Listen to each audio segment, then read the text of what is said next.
हाय नमस्ते and welcome. मैं अनिकेत भावे आप सभी का मेरे एजुकेशन हाउस इस यूट्यूब चैनल पे तहे दिल से स्वागत करता हूं। तो पिछले वीडियो में हमने देखा था कि अगर आपने ट्वेल्थ कॉमर्स में से किया है तो उसके बाद आपके पास कौन कौन से करियर ऑप्शंस अवेलेबल रहेंगे, ये हमने पिछले वीडियो में देखा था। और career options after tenth and twelfth का जो सीरीज स्टार्ट किया है उसमें का जो पहला वीडियो था उसमें हमने देखा था कि करियर चूज आप कैसे कर सकते हो, कौन कौन सी गलतियां रहेगी जो आपको नहीं करनी है करियर चूज करते वक्त, और 10 के बाद कौन कौन से करियर ऑप्शंस आपके पास अवेलेबल है, ये हमने उस वीडियो में देखा था। अगर आपने वो वीडियो नहीं देखा होगा तो वो वीडियो आप देख लीजिए, उसकी जो लिंक है वो डिस्क्रिप्शन बॉक्स में भी है और ऊपर आई बटन के इधर भी है। तो आज के इस वीडियो में हम देखने वाले हैं कि अगर आपने ट्वेल्थ आर्ट्स में से किया है तो उसके बाद आपके पास कौन कौन से करियर ऑप्शंस अवेलेबल है। तो चलिए आज के वीडियो को हम स्टार्ट करते हैं। तो देखिए, अगर आपने ट्वेल्थ आर्ट्स में से किया है तो आपके पास ये सभी करियर के ऑप्शंस अवेलेबल है। तो इस वीडियो में हम वो वन बाय वन सब देखने वाले हैं। तो पहला है उसमें का डी एड। अगर आपको टीचिंग फील्ड में इंटरेस्ट है या फिर अगर आप प्राइमरी स्कूल पे टीचर बनना चाहते हो, बच्चे को पढ़ाना चाहते हो, तो आप डी एड कर सकते हो। डी एड का फुल फॉर्म है डिप्लोमा इन एजुकेशन। ये एक 2 साल का कोर्स है आफ्टर ट्वेल्थ के बाद। ये कोर्स करने के लिए आप किसी भी स्ट्रीम में से, मतलब आप साइंस कॉमर्स आर्ट्स किसी भी स्ट्रीम में से आपको ट्वेल्थ कंप्लीट करना है और ट्वेल्थ में आपको कम से कम 50 to 60% मार्क्स लेके आना है। अगर आपने डीएड सक्सेसफुली कर लिया तो फिर आप किसी भी प्राइमरी स्कूल के ऊपर आप एक टीचर की जॉब कर सकते हो। नेक्स्ट है बीएसडब्ल्यू। अगर आपको सोसाइटी के लिए कुछ अच्छा काम करना है या फिर अगर आप सोशल एक्टिविटी करना चाहते हो एक सोशल वर्कर के तौर पर, तो आप ये कोर्स कर सकते हो। बीएसडब्ल्यू का फुल फॉर्म है बैचलर्स ऑफ सोशल वर्क। तो अभी सोशल वर्कर क्या होता है और उसका काम क्या रहता है। देखो, सोसाइटी में जो भी कोई प्रॉब्लम रहेंगे उनको सॉल्व करने का काम एक सोशल वर्कर का रहता है।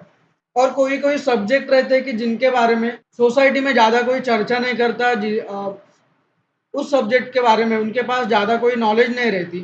तो उस सब्जेक्ट के बारे में ज़्यादा से ज़्यादा लोगों को पता चलना चाहिए, ज़्यादा से ज़्यादा लोगों तक उसकी जो इन्फॉर्मेशन है वो पहुँचनी चाहिए। ये भी काम एक सोशल वर्कर का ही रहता है।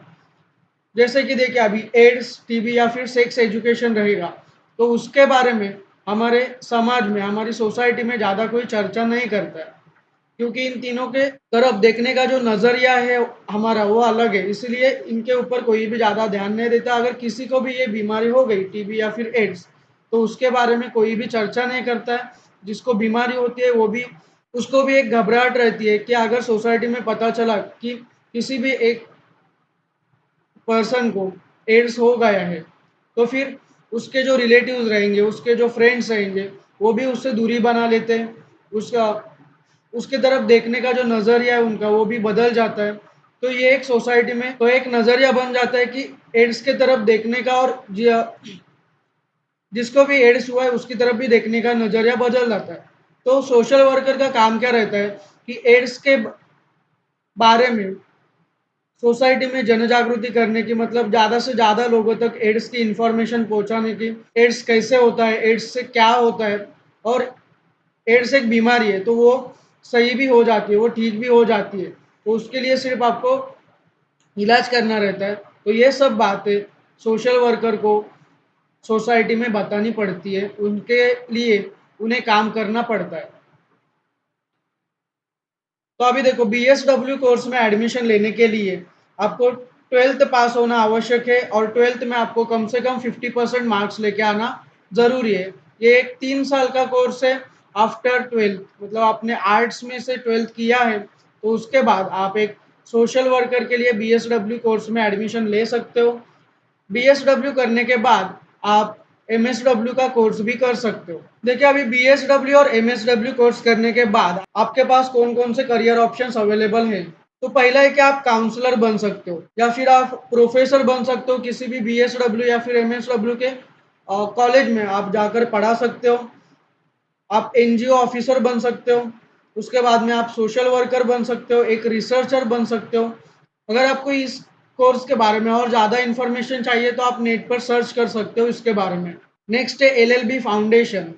अभी देखिए यहाँ पर एलएलबी आप दो तरीकों से कर सकते हो। एक पहला तरीका है कि सीधा आप 12th करने के बाद आप जाकर एलएलबी फाउंडेशन का कोर्स कीजिए, जो कि एक बेसिक लेवल का कोर्स रहेगा आपको एलएलएम करने के लिए या फिर डीटीएल या फिर डीएलएल करने के लिए। ये एक तरीका हो गया। दूसरा तरीका है कि आप 12th आर्ट्स में से करने के बाद आप बीए कर लीजिए, यानी कि आपका जो ग्रेजुएशन रहेगा वो कंप्लीट कर लीजिए और उसके बाद में आप एलएलबी के लिए एडमिशन ले लीजिए। एलएलबी कंप्लीट करने के बाद आप एलएलएम कर लीजिए। ये हो गया दूसरा तरीका एलएलबी करने का। तो अभी हम पहला तरीका देखने वाले हैं, जो कि है 12th करने के बाद आप सीधा एलएलबी कैसे कर सकते हो। तो 12th करने के बाद आपको एलएलबी फाउंडेशन कोर्स के लिए एडमिशन लेना है, लेकिन उसके लिए आपको 12th में कम से कम 50% मार्क्स लेके आना है, तभी जाके आप एलएलबी फाउंडेशन कोर्स के लिए अप्लाई कर सकते हो। और उसके लिए एडमिशन करते वक्त आपको एक एंट्रेंस एग्ज़ाम देनी रहेगी। अगर उस एंट्रेंस एग्ज़ाम में आप पास हो गए तो तभी आप एलएलबी फाउंडेशन कोर्स के लिए एडमिशन ले सकते हो।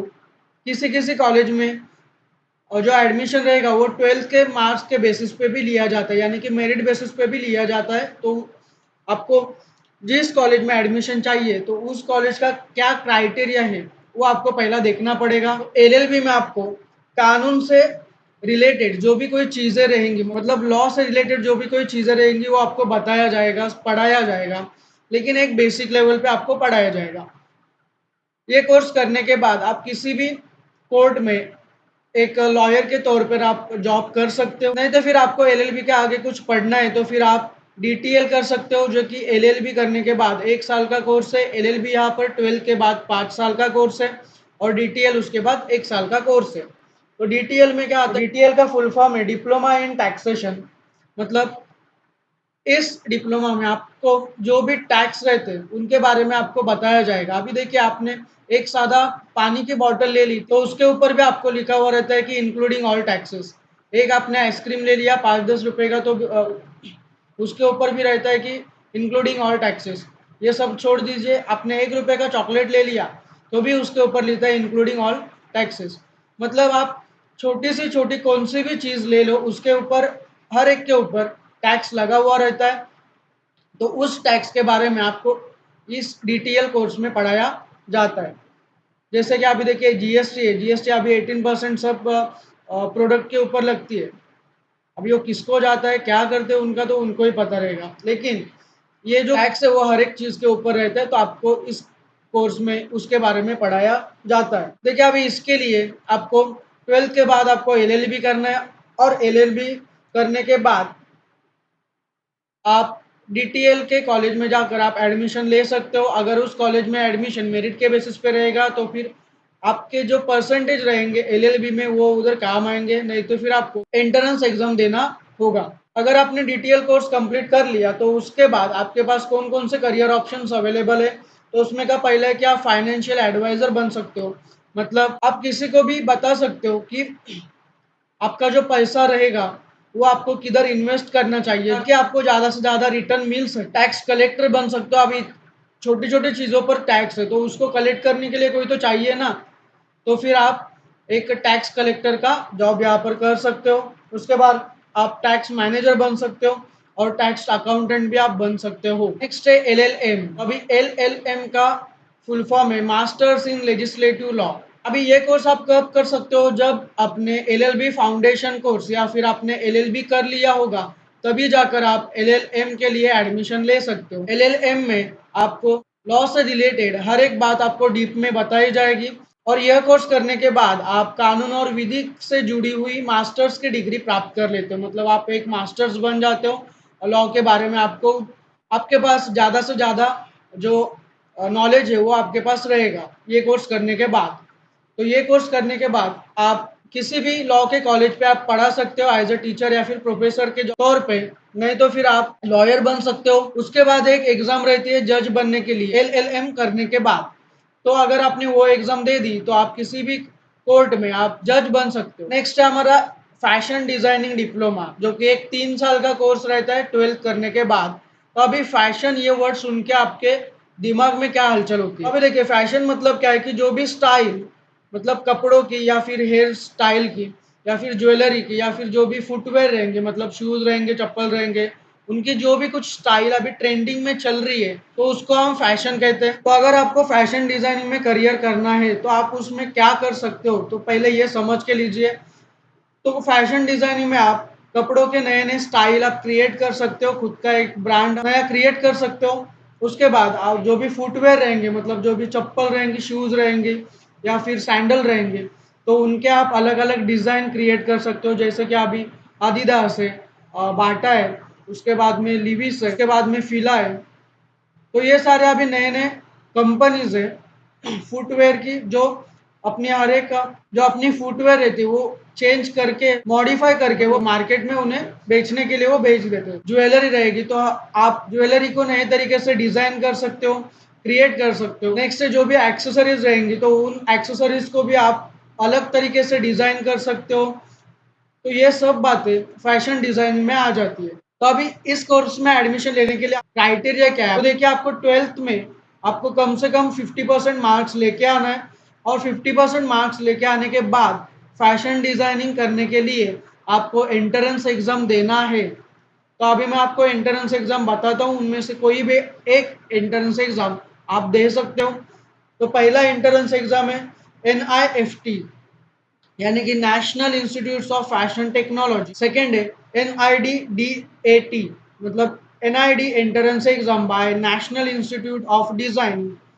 ज़्यादा से ज़्यादा जो भी फैशन डिजाइनिंग के कॉलेजेस है वो NIDDAT का जो भी कोर्स रहेगा उसके बेसिस पर एडमिशन देती है। तो यह एक ऐसा एग्जाम है कि अगर आपने ये दे दिया तो फिर आप किसी भी कॉलेज में जाके एंट्रेंस एग्जाम के बेसिस पर आपको एडमिशन मिल सकता है। नेक्स्ट है DAT, यानी कि DAT entrance exam by MIT Pune.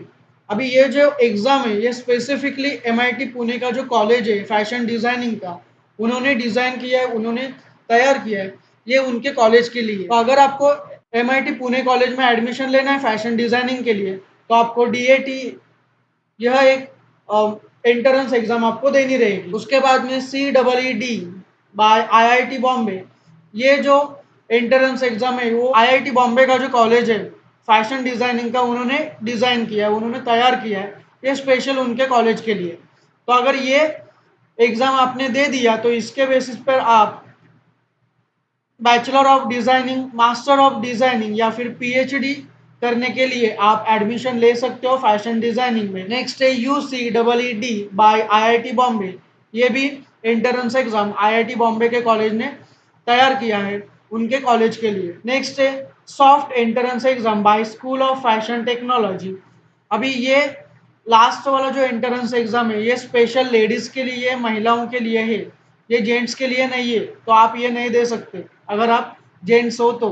ये कोर्स करने के बाद आप अंडर ग्रेजुएट, पोस्ट ग्रेजुएट और डिप्लोमा कोर्सेज के लिए स्कूल ऑफ फैशन डिजाइनिंग और टेक्नोलॉजी पुणे का जो कॉलेज है उसमें आप एडमिशन ले सकते हो। लेकिन ये लास्ट वाला एंट्रेंस एग्जाम सिर्फ लड़कियों के लिए है, मतलब लेडीज के लिए है। तो ये बात ध्यान में रख लीजिए। अभी फैशन डिजाइनिंग करने के बाद आपके पास करियर ऑप्शंस कौन कौन से है वो देख लीजिए। फैशन डिजाइनर आप बन सकते हो, आप ज्वेलरी या फिर टेक्सटाइल डिजाइनर बन सकते हो, या फिर आप फैशन इन्फ्लुएंसर बन सकते हो, मतलब आप फैशन के रिलेटेड दूसरों को बता सकते हो। नेक्स्ट है इंटीरियर डिप्लोमा डिजाइन, एक 2 साल का कोर्स है 12th आर्ट्स में से करने के बाद। तो देखिए अभी इंटीरियर डिजाइनर का काम क्या होता है। इंटीरियर डिजाइनर का काम होता है कि आपके पास जो भी कोई जगह है उस जगह का आपको अच्छी तरीके से उपयोग करना है। यानी कि आपको, अगर सपोज आप एक किसी ऑफिस के लिए अगर वो इंटीरियर डिजाइन कर रहे हो, तो फिर आपको क्या करना चाहिए कि जो मार्बल्स रहेंगे या फिर जो भी फर्नीचर रहेगा वो फर्नीचर अच्छा क्वालिटी का रहना चाहिए, उस ऑफिस को सूट करे वैसा ही वो फर्नीचर रहना चाहिए। कौन सी चीज़ कहाँ पर बैठ जाएगी, फिक्स बैठ जाएगी, वो आपको पता रहना चाहिए, उस हिसाब से आपने काम करना चाहिए। उसके बाद जो भी डेकोरेशन आप करोगे वो उस ऑफिस को सूट करना चाहिए। नेक्स्ट जो भी आप लाइटिंग करोगे वहाँ पर, वो लाइट उस ऑफिस को जो टेम्परामेंट रहेगा उसको सूट करनी चाहिए। अगर अंदर कोई भी गया ऑफिस का बंदा या फिर बंदे अंदर काम करने के लिए गई, तो फिर उनको बोरिंग नहीं लगना चाहिए, उनको और ज़्यादा काम करना चाहिए, ऐसा उनको फील आना चाहिए। तो ये सब काम इंटीरियर डिजाइनर का होता है। तो अभी आप इंटीरियर डिजाइनिंग के कोर्स में आप एडमिशन कैसे ले सकते हो? तो देखिए, अभी ये जो कोर्स है डिप्लोमा का कोर्स है, तो आप 12th के बाद उसमें एडमिशन ले सकते हो, लेकिन 12th में आपको 50% मार्क्स चाहिए और आपको एक एंट्रेंस एग्जाम भी क्लियर करनी होगी। तो अभी इसके लिए आपको कौन कौन सा एंट्रेंस एग्जाम देना है? तो पहला है उसमें का MET, नेक्स्ट है BHU UET, and third one है सॉफ्ट CET। ये आपको एंट्रेंस एग्जाम देना है। तो अगर आपने किसी भी कॉलेज के लिए एंट्रेंस एग्जाम दे दी, तो एंट्रेंस एग्जाम देने के बाद वो जो पर्टिकुलर कॉलेजेस रहेंगे वो एंट्रेंस एग्जाम का रिजल्ट डिस्प्ले कर देते हैं उनके ऑफिशियल वेबसाइट पे। तो आपको जाके चेक करना पड़ेगा उनके ऑफिशियल वेबसाइट के ऊपर कि उस रिजल्ट में आपका नंबर है कि नहीं, आपका नाम है कि नहीं। अगर रहेगा तो फिर मतलब अगर आपने एंट्रेंस एग्जाम क्वालिफाई कर ली, तो फिर आप उस कॉलेज के आगे के एडमिशन प्रोसेस करने के लिए एलिजिबल रहते हो। मतलब आपको जाकर डॉक्यूमेंटेशन वेरीफाई करना है, मतलब आपके जो भी डॉक्यूमेंट्स रहेंगे उस कोर्स के लिए वो आपको वेरीफाई करना है, मतलब वो ओरिजिनल है कि नहीं या फिर वो डुप्लीकेट है, ये सब आपको उधर जाके चेक करना है। उसके बाद में जो भी एडमिशन फॉर्म रहेगा वो आपको फिलअप करना है, जो भी वो कोर्स की फी रहेगी तो वो आपको पे करनी है, तब जाके आपका एडमिशन इंटीरियर डिजाइनिंग डिप्लोमा में हो जाएगा। ये कोर्स करने के बाद आपके पास कौन कौन से करियर ऑप्शंस अवेलेबल है? तो उसमें का पहला इंटीरियर डिजाइनर आप बन सकते हो।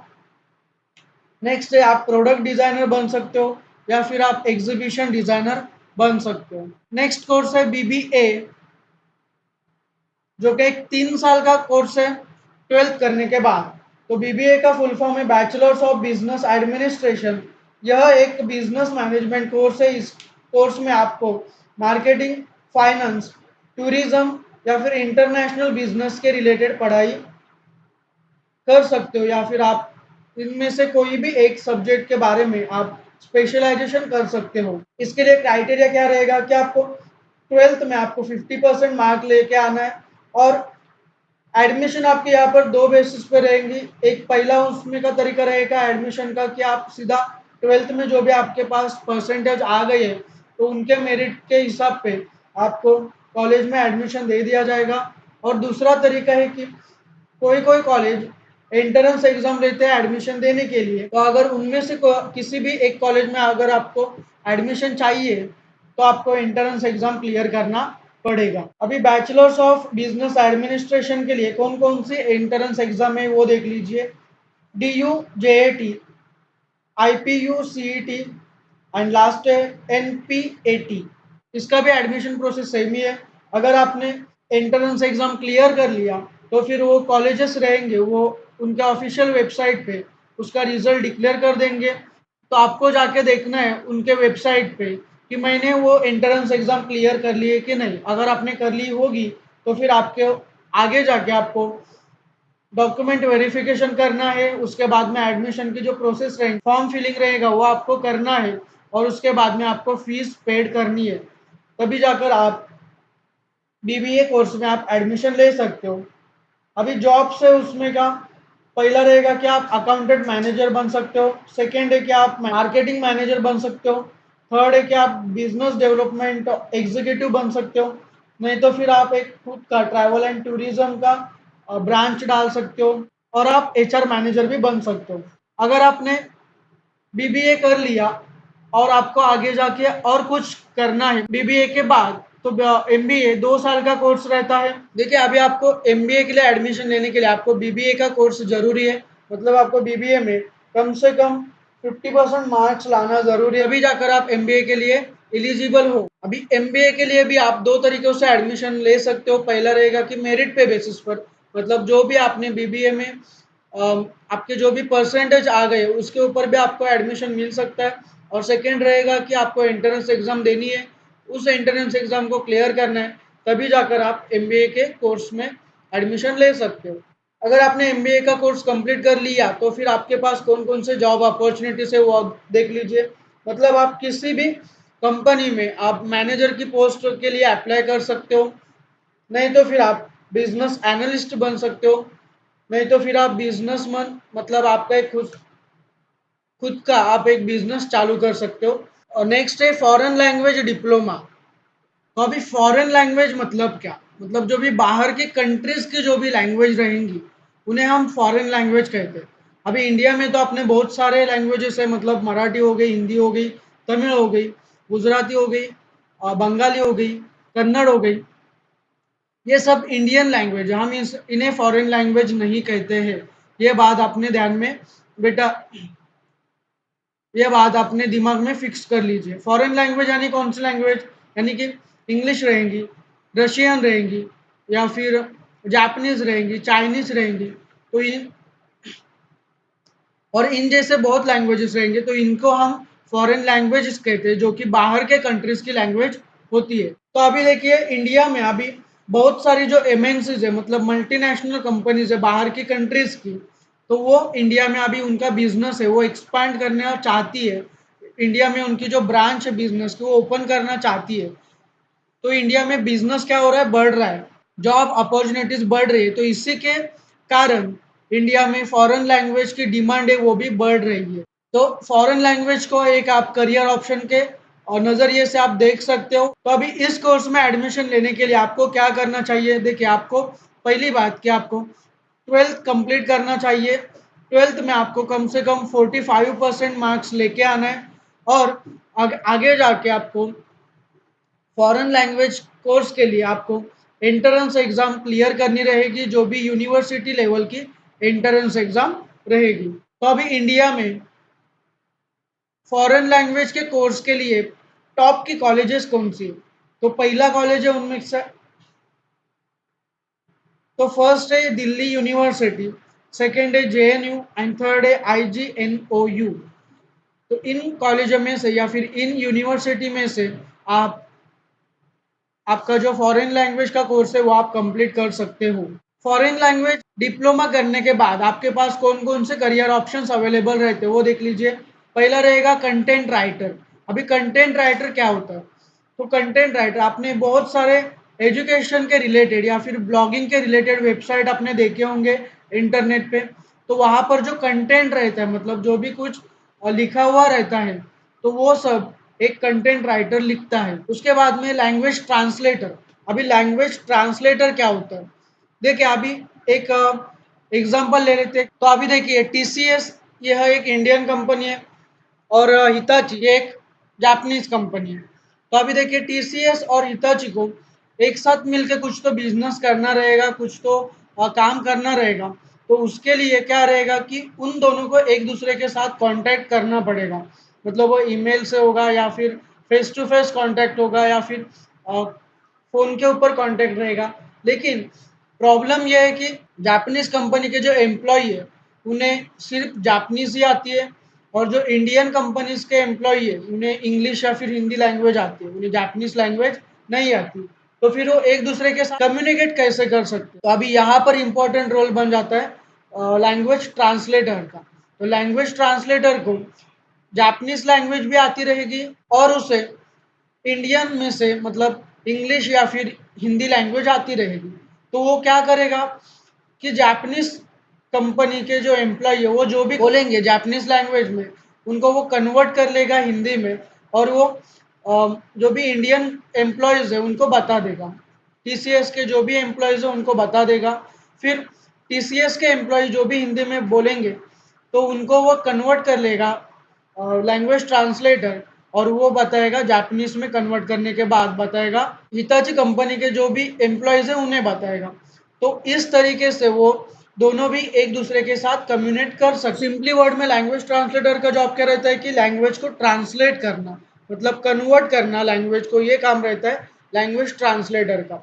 उसके बाद है ब्लॉगर, नेक्स्ट है टीचर। अगर आपने फॉरेन लैंग्वेज बैचलर या फिर मास्टर कोर्स कर लिया तो आप किसी भी कॉलेज में फॉरेन लैंग्वेज इंस्ट्रक्टर या फिर फॉरेन लैंग्वेज टीचर बन सकते हो। नेक्स्ट जॉब है कॉल सेंटर का।